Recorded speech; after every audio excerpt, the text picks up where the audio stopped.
And there's a bunch of labs. That's not the only lab. There's a shit ton of them. I visited one with Duncan. We went down to one in Galveston, Texas. It's fucking terrifying. And I don't know if they're doing gain-of-function research there, but I know they have some of the most deadly viruses and diseases known to man, all with these crazy ventilation tubes, and everyone's walking around in these hazmat suits and shit. And they let Duncan and I there. Why? Oh, and by the way, we hadn't slept. So Duncan and I, this is when we were doing Joe Rogan Questions Everything for Sci-Fi. Duncan and I, we flew together. So we had to fly together to go to Texas, and both of us got barbecued. I mean, we took like 500 milligram edibles and totally missed our flight. In the airport, we were just talking for like hours. Like, oh my God, what time is it? Like that bad.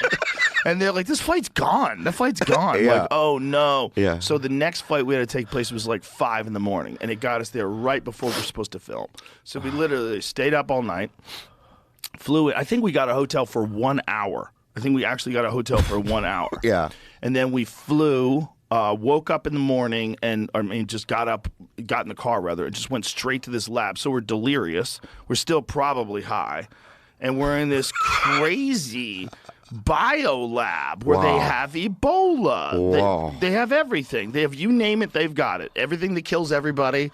And it's all like these big, thick plexiglass walls. You're like, oh my God, it was freaking me out. Wow. And me and Dunk were both like, oh my God, dude. Are you in a suit too? Are you in a suit? No. Oh. No. We only went into like the administrative offices. They did not let us onto the floor. We didn't go anywhere near any diseases.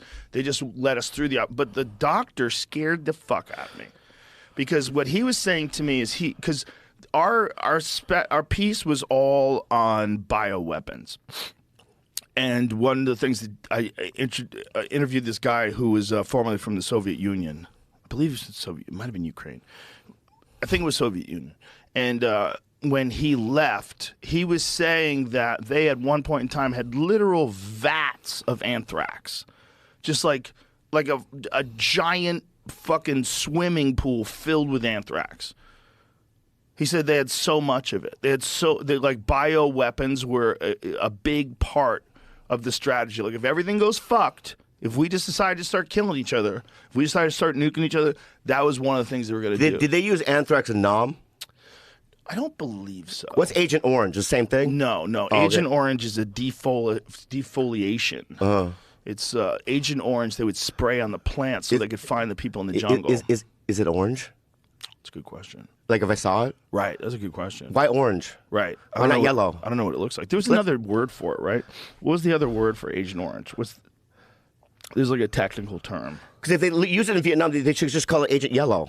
No? Cut that out. I've always said that like Asian people take jokes better than anybody. You know why? Why? All emojis are yellow. No one complains. It's true. They don't complain. Yeah. Yellow thumbs up, yellow smiley face guy, yellow girl. Everyone's yellow. No one complains. So people get mad at me because I allow comics to do Asian accents in front of me, and I laugh at it because I think it's funny.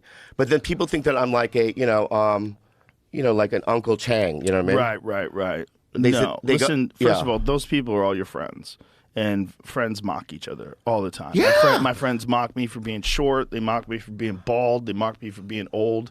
It's fun. It's fun. If they mock me from being... See, the thing is, mocking me for being Italian, it doesn't work. Like, no one cares. Yeah. It's not a bad one. Yeah. That's why you can call Italians guineas. And nobody gives a shit. They'll call each other guineas. You can call them guineas. No one cares. Because people don't really hate Italians. Yeah. They find them annoying. Like the little gold chain ones. the fucking gabagool, those guys. Some of them are a little... But that's also part of the flavor of that culture. It's fun. You know, but Asian hate is a different kind of hate. Because Asian hate, like legitimately, people will walk up to Asian people and punch them after COVID. I saw it. Yeah. It's fucking wild. Wild, yeah. That's just strict racist hate, walking right up to someone and punching them just like an old man. Old men, old ladies. Yeah. It's wild, and they don't even know what kind of Asian it is. It could be someone from the Philippines. It could be someone from China. They have no fucking idea. They're just hitting people. It was fucking terrible. Yeah, terrifying. Yeah, that shit's real. Yeah, but when it comes to like comedy, like back in the day, like you're backstage with a bunch of comics. We say all kinds of fucked up shit. We try to make each other laugh, and it's hard to make us laugh. Or shock. Yeah, or shock. Even, yeah. Well, shock to make you laugh. Yeah. The shocking thing is just so you go, what the fuck is wrong with you? How many times are we in the green room and Joey Diaz will say something like, what the fuck is wrong with you? Yeah. And we're on the ground laughing. Yeah. But that's what he's trying to do. He's not a bad person. He's trying to make you laugh. And then we do it, publicly around, on podcasts and stuff, and people just get fucking crazy. You know what it's like? It's like being around any person that's used to a certain thing. Like, have you ever been around soldiers? Like, especially like special operator guys, like Navy SEAL type dudes. They get a couple of drinks in them. They start talking war stories.